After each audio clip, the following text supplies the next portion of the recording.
రాముడు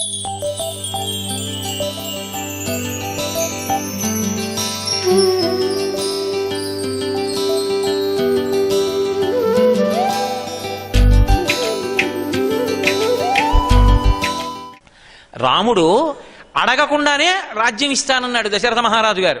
అలాగే నాన్నగారు అన్నాడు, వచ్చాడు, ఉపవాసం చేశాడు. మర్నాడు పొద్దున్న వెళ్ళాడు, రాజ్యం లేరు, అరణ్యవాసం చేయవలసి వచ్చింది. లక్ష్మణస్వామి అన్నాడు, గురోరప్యవలిప్తస్య కార్యాకార్యమజానత ఉత్పదం ప్రతిపన్నస్య కార్యం భవతి శాసనం. అయోధ్యకాండ. ఏమిటి అన్నయ్య నువ్వు చేతకాని వాళ్ళే వెళ్ళిపోతానంటావు? 60,000 సంవత్సరముల వయస్సు వచ్చి యవ్వనంలో ఉన్న భార్య కోసం అని చెప్పి ధర్మాత్ముడవైన నీకు రాజ్యం ఇవ్వను వెళ్ళిపోమంటాడా నాన్న? నువ్వు ఊహను చంపేస్తాను దశరథుణ్ణి, నీకు ఇస్తాను రాజ్యం అన్నాడు. రాముడు అన్నాడు, అసంకల్పితమై విహాయదకస్మాత్ ప్రవర్తతే నివర్త్యారంభమారుద్ధం అనుదైవస్య కర్మతత్ అన్నాడు. ఏమిరా నిన్న రాజ్యం ఇస్తానంటే నాన్నగారా, ఇవాళ రాజ్యం ఇవ్వనంటే నాన్నగారు కాదా, చంపేస్తావా? నిన్న రాజ్యం ఇస్తా అన్నారు కాబట్టి పూలదండేస్తావా? ధర్మము అన్న మాట మనని బట్టి ఉంటుంది. నేను కొడుకుని కాబట్టి నాది పుత్రధర్మం. ఏమిటి నా పుత్రధర్మం? తండ్రి ఇచ్చిన మాట నిలబడేటట్టు చేయడం. తండ్రి ఇచ్చిన మాట ఎప్పుడు నిలబడుతుంది? నేను అడవికి వెళ్ళిపోతే, అందుకు వెళ్ళిపోతాను. నా ధర్మం నాది, పుత్రధర్మం. అంతేగాని తండ్రిని బట్టి నా ధర్మం అలా ఉండదు. నేను భర్త, నా భార్య అమాయకురాలనుకోండి, నా భార్య చేతకానిదనుకోండి, నా భార్యకి మాట్లాడడం రాదనుకోండి, అప్పుడే నా ప్రేమ ఎక్కువ అవుతుంది.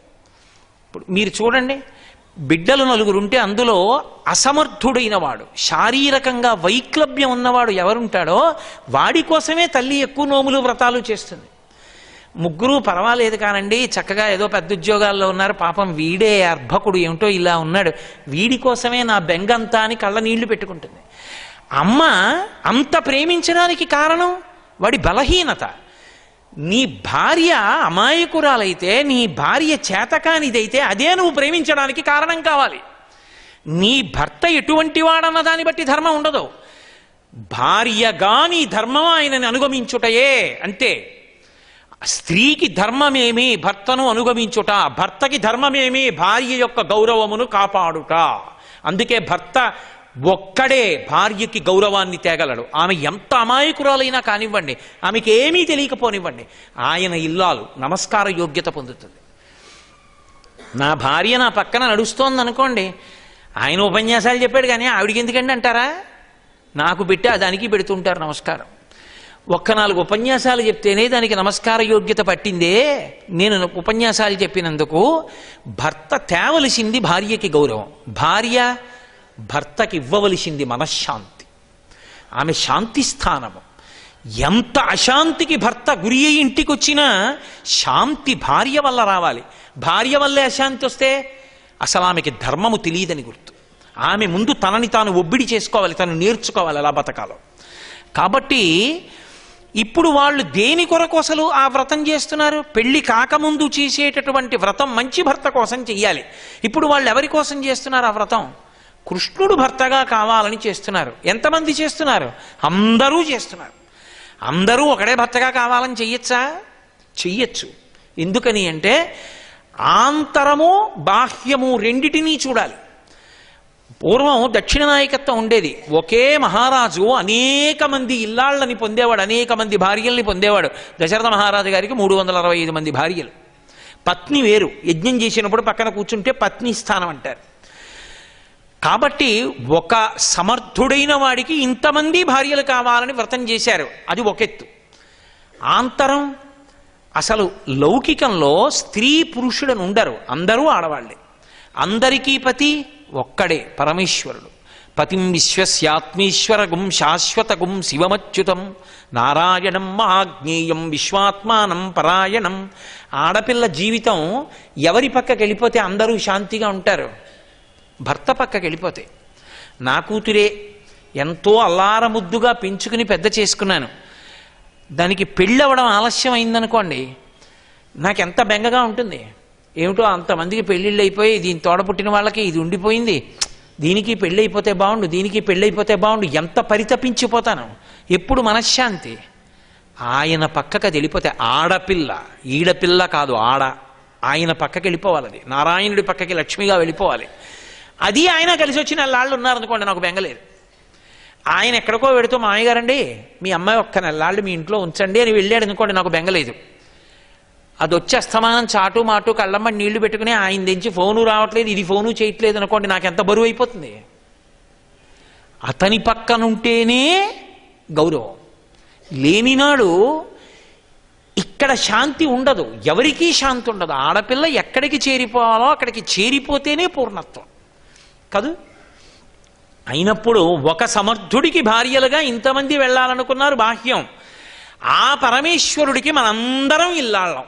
అంటే మనందరం చివరికి ఎవరిని చేరిపోవాలి అంటే పతి అయినటువంటి పరమేశ్వరుణ్ణి చేరుకోవడానికి జీవితంలో ఉపాసన సాధనగా వెళ్ళాలి.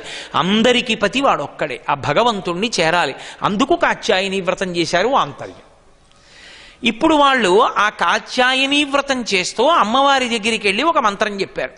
కాత్యాయని మహామాయే మహాయోగిన్ యధీశ్వరి నందగోప సుతందేవి పతిమ్మే కురుతే నమః అన్నారు. వ్యాస భాగవతం నుంచి చెప్తున్నాను. కాత్యాయని మహామాయే మహాయోగిన్యధీశ్వరి అన్నారు. వాళ్ళ మహాయోగులకు అధిష్టానమైనటువంటి ఓ గౌరీ స్వరూపమా, ఓ కాత్యాయని, మాకు నందగోప సుతందేవి నందగోపుని యొక్క కుమారుడైనటువంటి కృష్ణుడు మాకు పతియగుగాక, ఇందుకు మేము వ్రతం చేస్తున్నాం అన్నారు. వ్రతం అంటే నియమం ఉంటుంది. ఏమిటి నియమం పాటించారు వాళ్ళు? హవిష్యాన్నం తింటాం మేము అన్నారు. హవిష్యాన్నం అంటే క్షార లవణ స్పర్శ లేని అన్నాన్ని హవిష్యము అని పిలుస్తారు. క్షారస్పర్శ ఉండకూడదు, లవణ స్పర్శ ఉండకూడదు. అంటే ఉప్పు వగరు పులుపు ఇటువంటివి ఏమి ఉండవు. ఉండకుండా ఉండిన అన్నాన్ని హవిష్ అంటారు. ఆ అన్నం మాత్రమే తింటారు వాళ్ళు. తింటూ నెల్లాళ్ళు తెల్లవారుజామున స్నానం చేస్తారు, కాత్యాయని దేవిని పూజ చేస్తారు. ఇది 30 రోజుల వ్రతం. ఈ వ్రతం చేస్తే కృష్ణుడు పతి అవుతాడు. అందుకని వాళ్ళు మొదలుపెట్టారు. ఇప్పుడు దానికి పూర్వాంగంగా వాళ్ళు ఏం చేయాలి? స్నానం చేయాలి. యమునా నది, కాళిందీ నదిలో వీళ్ళందరూ ఒకళ్ళ చేతులు ఒకళ్ళు పట్టుకున్నారు, పిలిచారు.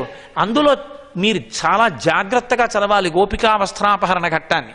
అందులో వాళ్ళు వెళ్ళేటప్పుడు కూడా కృష్ణ భగవానుని మీద కీర్తనలే పాడుకుంటూ వెళ్ళారు. అసలు నిద్ర లేవడం భగవన్నామంతో ప్రారంభం కావాలి. పూర్వం నగర సంకీర్తనం అని ఉండేది. ప్రతి ఇంటి ముందు నుంచి భజన చేస్తూ వెడుతుంటే ఆ ఇంటి వాళ్ళు కూడా వెళ్ళి ఆ ఇంటి చివరి వరకు ఏదో 4 నామాలు చెప్పొస్తుండేవారు. అలా సమూహం కింద వెడుతూ ఉండేవారు. అలా వాళ్ళందరూ కలిసి చెయ్యి పట్టుకుని కృష్ణుడి యొక్క గుణగానం చేస్తున్నారు. చేస్తూ కాళింది మడుగు దగ్గరికి వెళ్ళారు యమునా నది స్నానానికి. వెళ్ళి వాళ్ళు ఇప్పుడు స్నానం చెయ్యబోయే ముందు తమ ఒంటి మీద ఉన్నటువంటి బట్టలు తీసి అక్కడ పెట్టేశారు. పెట్టేసి ఒంటి మీద బట్ట లేకుండా యమునా నది యందు ప్రవేశించి స్నానం చేస్తున్నారు. ఇప్పుడు ఇది పైకి కనపడినంత తేలికగా ఉండదండో, చాలా గంభీరమైన విషయం అది. వాళ్ళు స్నానం చేస్తున్నారు, కృష్ణుడు వచ్చాడు. అసలు వాళ్ళది ఎవరి కోసం చేస్తున్నారు ఈ వ్రతం? ఆయన కోసమైనా చేస్తున్నారు. ఆయనే వచ్చాడు. రాసలీలలో ఆయన ఒక్కడే వస్తాడు. గోపికా వస్త్రాపహరణ ఘట్టంలో గోపాల బాలురతో కలిసి వస్తాడు.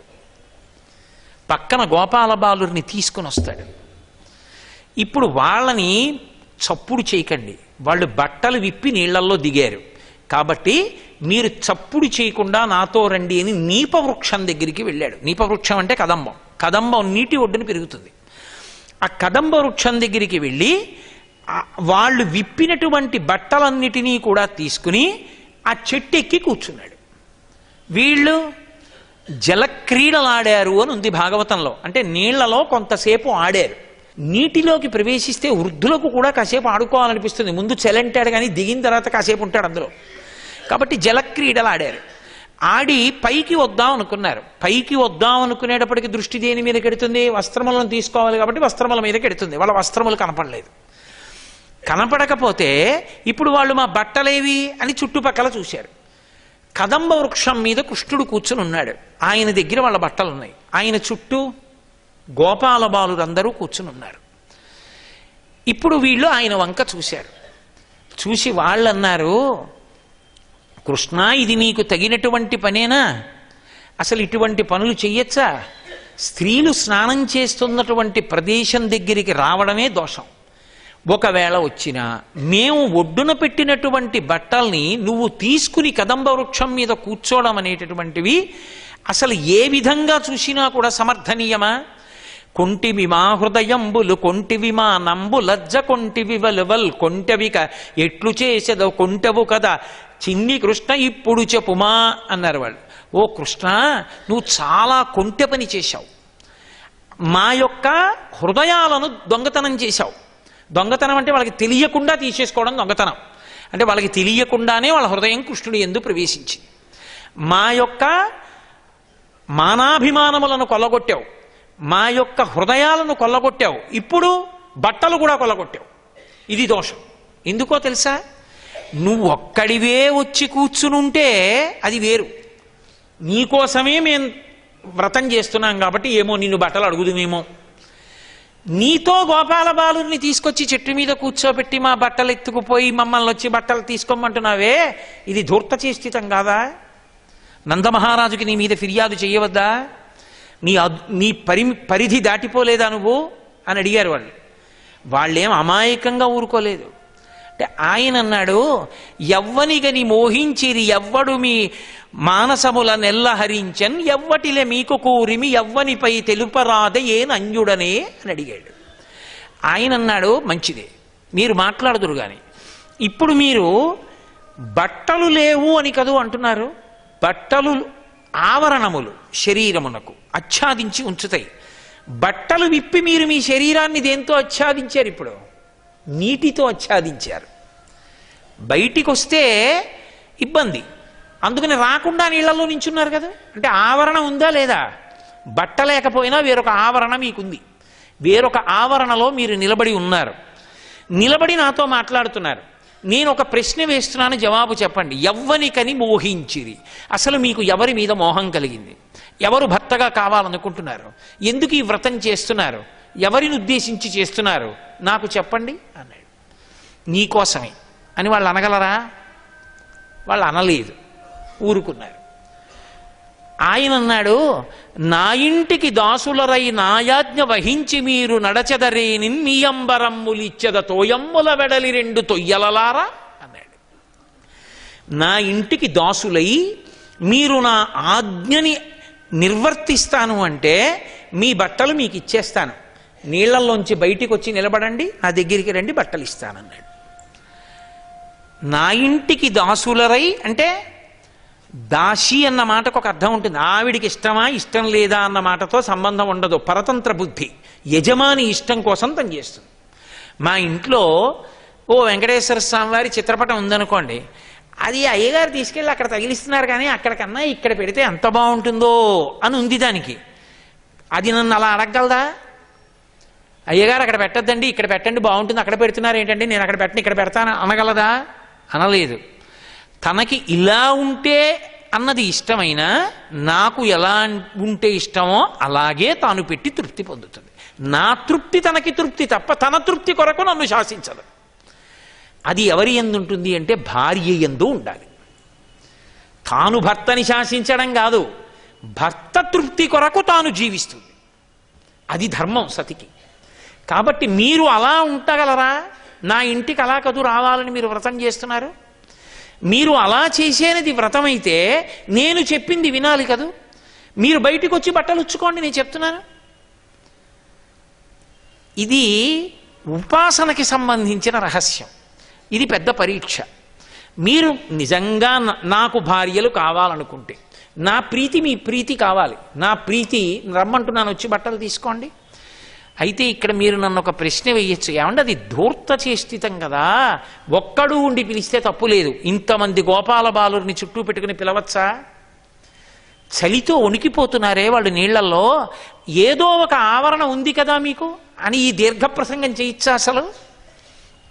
అసలు వెళ్ళొచ్చా? అలాగా ఎలా సమర్థిస్తాం కృష్ణుడి యొక్క చేష్టితాన్ని? అంటే మీరు ఇక్కడ బాగా గమనించవలసిన విషయం ఒకటి ఉంది. అదొక్కటి మీరు బాగా పట్టుకోగలిగితే మీరు గోపికా వస్త్రాపహరణ ఘట్టమునందున్నటువంటి రహస్యం మీకు అర్థమైపోతుంది. ఒకటి, వ్రతము ఫలించదు ఒక కారణానికి. దేని చేత ఫలించదు అంటే జలములకు అధిష్టాన దేవత వరుణుడు. జలములకు ఆగ్రహం కలిగేటట్టుగా ఎవడు స్నానం చేస్తాడో వాడు తర్వాత చేసినటువంటిది వాడి విషయంలో ఫలించదు. ఎందుకు ఫలించదు అంటే అసలు స్నానం దేని కొరకు చేశారు? వ్రతం చేయడానికి. ఆ స్నానం చేసేటప్పుడు వరుణుడి పట్ల గౌరవంతో చెయ్యాలి. అంటే దిగంబర స్నానం చేయకూడదు. ఒంటి మీద నూలుపోగు లేకుండా స్నానం చేస్తే అది ఎదురుగుండా ఉన్నటువంటి జలాధిష్టాన దేవత అయినటువంటి వరుణుడి పట్ల అపచారం చేసినట్టు. అప్పుడు ఆయన ఏం చేస్తాడంటే శరీరంలో ఉన్న తేజస్సుని హరించేస్తాడు.